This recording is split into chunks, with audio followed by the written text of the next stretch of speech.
Hello everyone. Hope everyone's doing well per usual. I'm doing fine. The weather's going down, which is nice, but then my allergies ain't gone nowhere. So it is what it is. So today I'm going to talk about my top 10 favorite albums, and I want to show off of my CD collection. Oh God, this is heavy. Look at this. I have 203, I think. It was 202, but then I found a CD in my car. So yeah, these are all my CDs. Probably all on my mic. But yeah, oh, it's so heavy.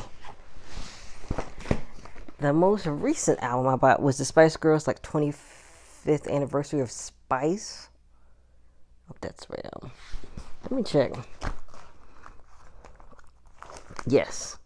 Honestly, though, I have not listened to it. It is on my phone, so I plan on listening to it, but it is what it is. So it's there, but I haven't listened to it yet. But yeah, hopefully this doesn't bother me the whole video. There we go. So yeah, so I got my handy dandy notebook. So I did a new poetry form today. It's called a Cinquain. It's a short poem that consists of 5 lines with 22 syllables. So the first line has 2 syllables, the second line has 4, and then 6, and then 8, and then back to 2 in 5 lines. Alright, so I think the first video I did my honorable mentions at the end, and the other one I did it in the beginning. So I'm just going to do it in the beginning again. So we have A Fever You Can't Sweat Out by Panic at the Disco. That's their first album they ever put out. Well, oh, hit the camera. Well, now it's just Brandon Urie, basically. But, not saying he's not talented or anything, but he has a lot. He's racist. He has said a lot of interesting things. Not interesting in a good way. Interesting in a bad way. And just the whole, dissolution of the band is just, it's a lot. But the first album they put out was really great. Beyonce is on the list, but I also put self-titled because it was just so unique and just iconic. She drops it out of nowhere. Every song has a video. Great. Toni Braxton, The Heat. I just love that album still today. I listen to it still even now. Brandy, Full Moon. So Brandy is also on the list, but for a different album. But this album was great too. So for Full Moon. And Summer Walker, Over It. So she was on the list. So I'd made a list before about my favorite albums, like my childhood and my current favorite albums, but I cut out a lot and I put in some new ones. So she was on the list, but only because I haven't listened to it in a while. But it's pretty critically acclaimed, so I feel like I still like it. I still listen to songs on it still too. So, all right, we're gonna start with number 10. So these two, 10 and 9 might be controversial, but I love both of these artists very much. So number 10 is Hardcore by Lil' Kim. It was released November 12th, 1996. Okay, so I did 2 sentences why I love it. I think it showcased their talent and bravado very well. I think the album started off memorable from the intro to the final track. So yeah, my favorite song on the album is Queen Bitch. So I made a Cinquain for all of these. So this poem is called Queen of Queens. Queen bee, number 1, the foundation for the ones after me, and there's no one else like Queen Bitch. So yeah. I'm gonna be honest. At number 9, I did slightly like this album more, maybe because I've listened to it in full before I went back and listened to Hardcore in full, because I already had this album for a long time. But it's Il Nana by Foxy Brown. Oh, and both of those genres are rap. I skipped over the genre.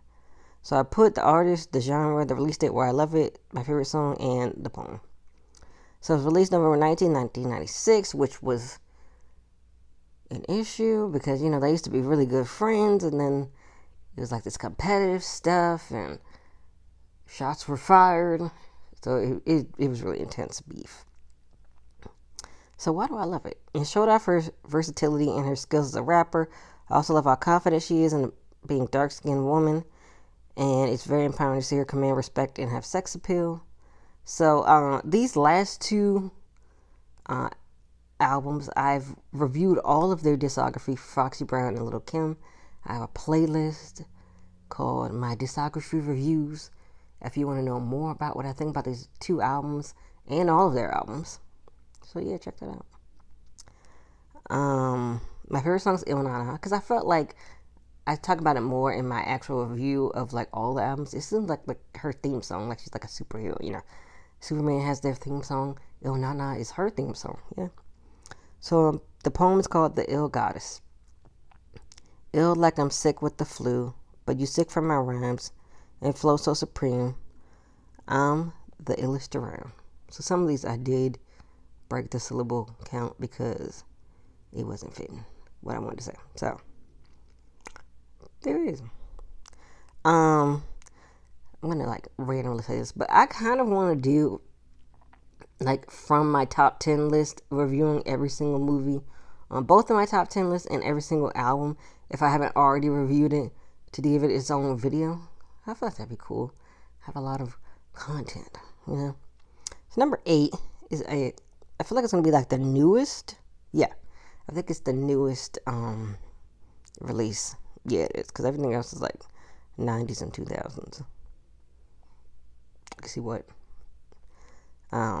decades I loved. But it's Renaissance by Beyonce. It just came out July 29, 2022 this year. So I have a full review for it. It's a short, so it's like not even, it might be a minute long, so it's not really long. But yeah, I reviewed this album. This album was so fun and versatile all around. This has major replay ability and is enjoyable every listen. If I could read, that's important. When you write, you can read it. But yeah, it's just such a fun album. I just love it so much. And I've listened to it all the way through twice, but like sometimes I'll listen to it and I'll shuffle it like maybe 5 times. It's very addictive. Okay, my favorite song on it is Cuff It, which there's a challenge for it. It's like a dance challenge on TikTok, and I'm gonna be honest, I see people struggling, and I did laugh at their struggle, but I also know that I would struggle if I tried, because I can dance, but I'm not like a dancer. Like I dance for fun, and I can have a good time. I'm not on beat all the time.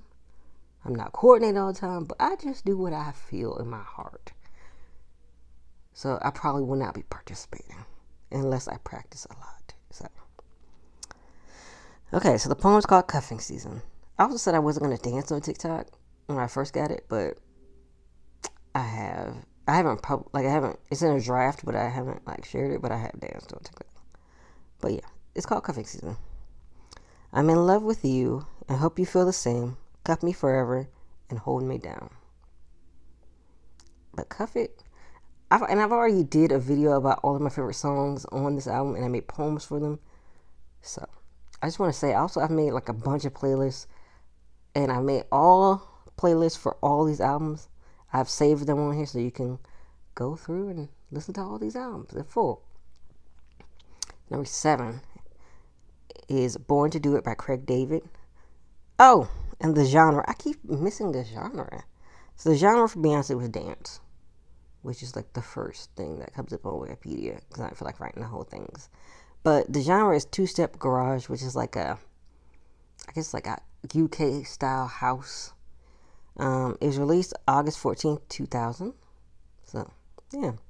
And why do I love it? Yes, dance track, love songs, silly songs, heartbreak songs, and a couple strange songs, which I'm not sure what they're about, but I love them anyway.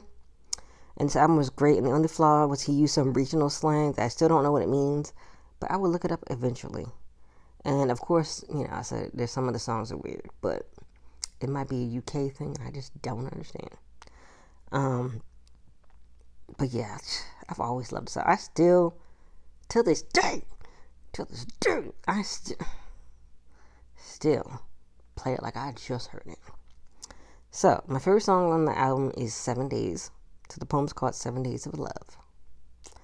Love at first sight and quick rendezvous and lust. We intertwine and become one this week. But yeah, I want to listen to his second album. But what happened with me, I'm not saying everybody's sophomore album isn't good. Because I feel like there are a lot of people who have great sophomore albums. But when I listened to Panic at the Disco, maybe because they changed like the genre, which I felt like when they first came out, they were like really weird. Which now I feel like they're just, well, I mean, it's just burdening you right now. But now I feel like he's just kind of generic. You know what I mean? And kind of like, I guess Fall Out Boy and Panic at the Disco kind of had the similar sounds anyway. But yeah, I kind of feel like it's Fall Out Boyish now. And then their second album was not as great to me. But maybe because it was like, now I gotta listen to the second album. Because I feel like I have both albums. I feel like it was more like folky. And I'm not 100%, yeah, folky. Although I do love Nelly Furtado. Like her early stuff. And her mainstream stuff. So I might be a hypocrite. But, you know, sometimes you like certain things in certain genres. Sometimes you don't. Well, yeah. Alright, number 6 is a classic. If you don't like Amy Winehouse, what's wrong with you? But anyway, it's Back to Black. Although I will say Frank is good. It's really good as well. The genre is soul, which, you know, she was just so great. Rest in peace to her. At my old channel, I had a video about like the 27 Club. I need to re-upload that. I need to re-upload so many things. That's another thing. Oh yeah, so why do I love the album? I love Amy Winehouse so much. And she put her foot into this album. Bop after bop, hit after hit. I only put one sentence, but you know what? That's the only sentence you need per. My favorite song is the title track, Back to Black. Say that 45 times fast. I named the poem Back to Black. Very original. Okay, here we go. Back to despair, pity, the darkness I tried to escape, that tormented me, tormented me so badly. Y'all, I was doing this like late at night in my bed, so don't judge me. But yeah, that song's really sad, honestly. But yeah, poor Amy. But now we're in the top 5. 5. Drum roll. Anyway, number 5 is Sade, Lover's Rock. Which, I'm going to be honest, it is confusing that she is Sade and the band is Sade. So I just assume that it's just her. But I know it's not just her. But she's the only one that, you know, like when someone's like the lead singer, that's the one you see. So she's Sade. She's the band. Yeah. But anyway, Lover's Rock. It was released November. Oh, the genre is soul. It was released November 13th, 2000. 2000. Exactly Y2K on that album. Why do I love it? I mean, it made me feel hopeful and sad and understand that not everything works out. And sometimes they do work out fine. Made me realize love is not linear. Which, this album is so good. I love Sade. She's one of my favorite singers. Anyway, but this album, I think this is the only Sade album I have, which I need to get more Sade albums. But yeah, my favorite song on the album is The Sweetest Gift. And the poem is called Ménage à Trois, which I did look up so I could pronounce it correctly.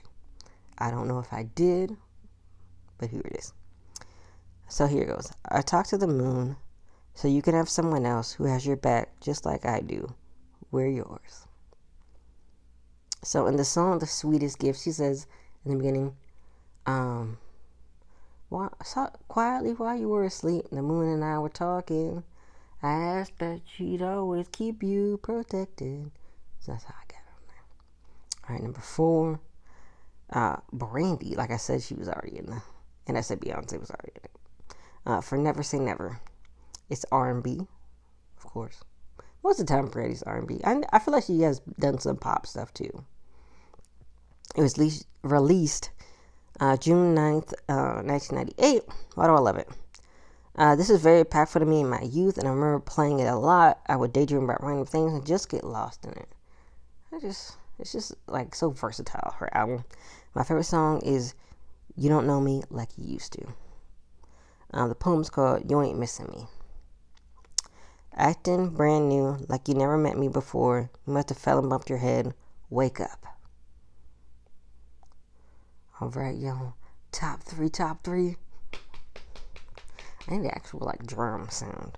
But number 3 is Ursher, Confession Special Edition. It has to be the special edition with the extra tracks. I actually have both albums because back in the day, y'all, artists would release a CD. That's all that you had was CDs. Well, I think Napster in the 2000s, but I never used Napster. I used LimeWire, but like, LimeWire was like not good for your computer, not good for your, for, whatever you got going on your computer. It had a lot of viruses. So streaming wasn't as prevalent as it is now. So you'd have to buy the first album, the album that came out. But then if they put extra tracks, like 1 or 2, 3 extra tracks, you would have to go out and buy it again so that you could also have the extra tracks. Now you could just buy the CD, and then when the other songs, if the extra songs come out, just buy the extra songs. You don't have to free-buy everything. We've come a long way. But yeah, so it's R&B. It was released March 23rd, 2004. This album, why do I love it? This album is iconic. It's so versatile. And I still listen to it. Usher really delivers all the feels and interesting messages on this album. This one song I really want to talk about, like do a song analysis. So I should do that. But my favorite song on the album is Superstar. Like, I feel like everybody loves Superstar. And then he also been going viral with the watch this. Hey. So, yeah. So, the poem is called Stand for Life. I feel like Stan has, like, gotten so much of a life of its own. From Eminem song to, like, now it's like a cultural thing. Like I'm going to stand for da-da-da. And it's, like, just ingrained into society. That's so crazy how music does that. But anyway, here goes the poem. Biggest fan you will have is me. And I'm your number one fan in the entire world. Never forget.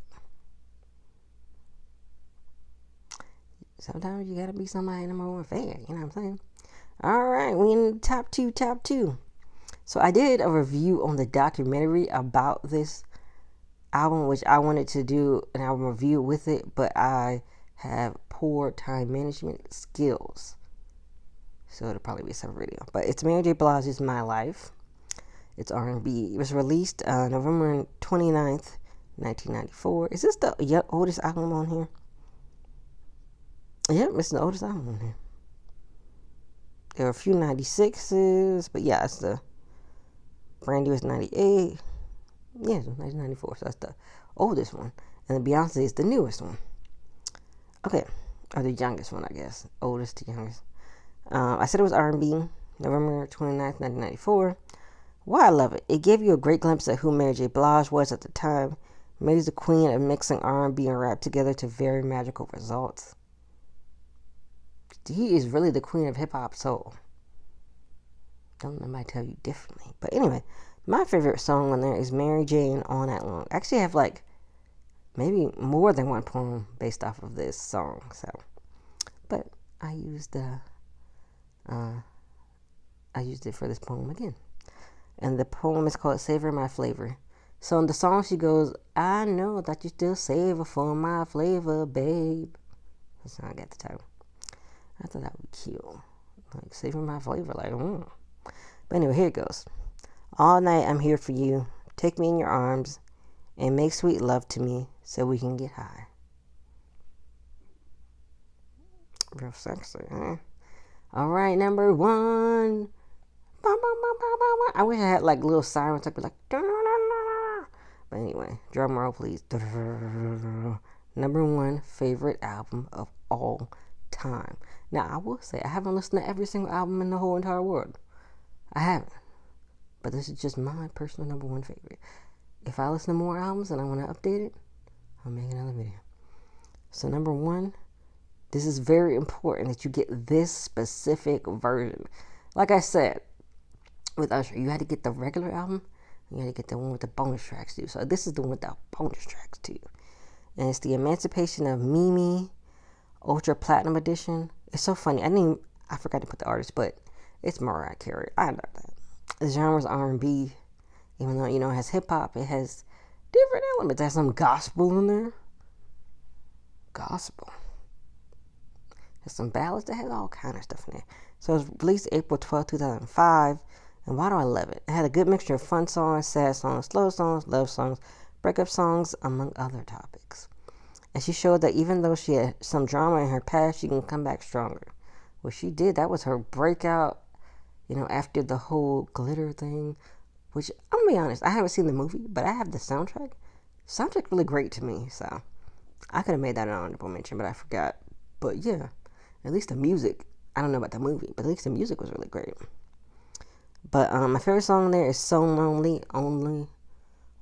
It's so lonely, it's one only part 2. So they don't call it a remix, they just call it part 2. So it's like a continuation. That's what they call it. Anyway, but the poem is called Unraveling. Without you, I feel so lonely and heartbroken. Please come back to me so I don't fall apart. I also broke the syllable count there. But yeah, those are my top 10 favorite albums. What are your favorite albums?